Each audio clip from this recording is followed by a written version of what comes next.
Hey everyone, my name is Mohit Swami और आप सभी देख रहे हैं एमएस लॉ। आज की इस वीडियो में हम जानेंगे trade, commerce and intercourse with in the territory of India के बारे में, जो कि इंडियन कॉन्स्टिट्यूशन के आर्टिकल 301 से 307 तक दिए गए हैं। इंडियन कॉन्स्टिट्यूशन के आर्टिकल 301 से 307 तक पार्ट 8 में दिए गए आर्टिकल्स पूरे देश में ट्रेड, कॉमर्स और इंटरकोर्स के फ्रीडम को एंश्योर करते हैं।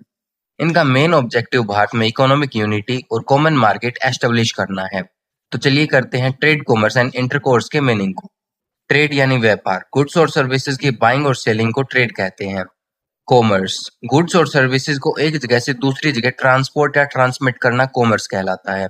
वहीं अगर हम बात करें इंटरकोर्स की, अलग अलग जगहों के बीच मूवमेंट और कम्युनिकेशन को इंटरकोर्स कहते हैं। इसमें लोग और गुड्स की मूवमेंट भी शामिल होती है। आर्टिकल 301 से आर्टिकल 307 तक सभी को एक एक करके समझते हैं। Article 301 freedom of trade, commerce and intercourse. इसका मतलब है कि एक स्टेट से दूसरे स्टेट के बीच गुड्स, सर्विसेज और लोगों के मूवमेंट पर अनरीजनेबल रिस्ट्रिक्शंस नहीं लगाई जा सकती। इसका मेन पर्पस है भारत को एक कॉमन मार्केट बनाना, स्टेट्स के बीच free flow of goods and services को प्रमोट करना, इकोनॉमिक यूनिटी को मेंटेन करना। Article 302 power of parliament to impose restrictions. Article 302 कहता है कि पार्लियामेंट को यह पावर है कि वो ट्रेड, कॉमर्स और इंटरकोर्स पर रिस्ट्रिक्शंस लगा सकती है।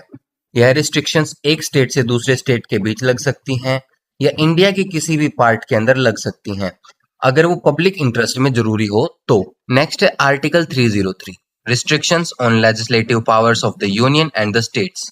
आर्टिकल 303 का सबसेक्शन 1 कहता है कि पार्लियामेंट या स्टेट लेजिस्लेचर ऐसा कोई लॉ नहीं बना सकती जो एक स्टेट को दूसरे स्टेट के मुकाबले में स्पेशल प्रेफरेंस दे या स्टेट के साथ डिस्क्रिमिनेशन करे। इन सिंपल, भारत के सभी स्टेट्स के साथ इक्वल ट्रीटमेंट होना चाहिए, इसीलिए किसी एक स्टेट को स्पेशल एडवांटेजेस नहीं दिया जा सकता, किसी स्टेट के खिलाफ डिस्क्रिमिनेशन नहीं किया जा सकता। ट्रेड और कॉमर्स से जुड़े लॉज सभी स्टेट्स के लिए जनरली इक्वल होने चाहिए। आर्टिकल 303 का सबसेक्शन 2 आर्टिकल 303 के सबसेक्शन 1 का एक्सेप्शन है। आर्टिकल 303 का सबसेक्शन 1 कहता है कि पार्लियामेंट किसी स्टेट को स्पेशल फेवर नहीं दे सकती, लेकिन आर्टिकल 303 का सबसेक्शन 2 एक एक्सेप्शन है। अगर इंडिया के किसी एरिया में किसी जरूरी सामान जैसे अनाज, दवाई एटसेट्रा की कमी हो जाए तो पार्लियामेंट उस प्रॉब्लम को सॉल्व करने के लिए किसी स्टेट को स्पेशल प्रेफरेंस दे सकती है या फिर अलग रूल्स भी बना सकती है। यह पावर सिर्फ पार्लियामेंट के पास है, स्टेट गवर्नमेंट के पास ऐसी कोई पावर नहीं होती। नेक्स्ट है article 304 restrictions on trade, commerce and intercourse among states.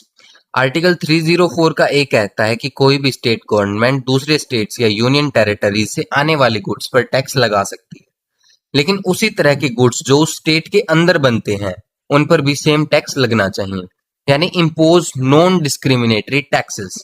इसका मेन पर्पस है कि स्टेट्स दूसरे स्टेट्स के माल के साथ भेदभाव ना करें, यानी डिस्क्रिमिनेशन ना करें और देश में फ्री ट्रेड बना रहे। आर्टिकल 304 का बी कहता है कि स्टेट लेजिस्लेचर पब्लिक इंटरेस्ट में ट्रेड, कॉमर्स और इंटरकोर्स की फ्रीडम पर रीजनेबल रिस्ट्रिक्शंस लगा सकती है। इसकी कंडीशन है, ऐसा लॉ बनाने से पहले प्रेसिडेंट की पहले से अप्रूवल लेना जरूरी होता है, यानी impose reasonable restrictions in public interest. Next है article 305 saving of existing laws and laws providing for state monopolies. Article 305 कहता है कि आर्टिकल 301 और आर्टिकल 303 की वजह से कोई एग्जिस्टिंग लॉ ऑटोमेटिकली इनवैलिड नहीं माना जाएगा। एग्जिस्टिंग लॉज सेफ रहेंगे। जो लॉज कॉन्स्टिट्यूशन में पहले से एग्जिस्ट कर रहे थे वो लॉज वैलिड रहेंगे। सिर्फ प्रेसिडेंट अगर डायरेक्शन दे तो उनमें चेंजेस हो सकते हैं। स्टेट मोनोपोली अलाउड है। स्टेट किसी ट्रेड, बिजनेस, इंडस्ट्री या सर्विसेज को पूरी तरह कंट्रोल कर सकता है। इसके लिए लॉज बना सकता है, चाहे प्राइवेट सिटीजन को उस बिजनेस से बाहर ही क्यों ना कर दिया जाए। नेक्स्ट है आर्टिकल 306। आर्टिकल 306 अब एग्जिस्ट नहीं करता, यह पहले पार्ट बी में इंक्लूड होता था जो स्टेट्स को कुछ स्पेशल पावर्स देता था, लेकिन 7th कॉन्स्टिट्यूशनल अमेंडमेंट एक्ट 1956 के बाद इस आर्टिकल को ओमिट कर दिया गया, यानी रिमूव कर दिया गया। नेक्स्ट है article 307 appointment of authority. Article 307 कहता है कि पार्लियामेंट एक अथॉरिटी यानी बॉडी या एजेंसी बना सकती है जो आर्टिकल्स 301 और 304 तक के ट्रेड, कॉमर्स और इंटरकोर्स से रिलेटेड प्रोविजंस को इम्प्लीमेंट करे। उस अथॉरिटी के पावर्स और ड्यूटीज को पार्लियामेंट ही डिसाइड करेगी। इसी के साथ आज का सेशन कंप्लीट होता है। वीडियो यूजफुल लगा हो तो लाइक, शेयर और सब्सक्राइब करें एमएस लॉ। मिलते हैं एक और नेक्स्ट यूजफुल वीडियो में। Thanks for watching.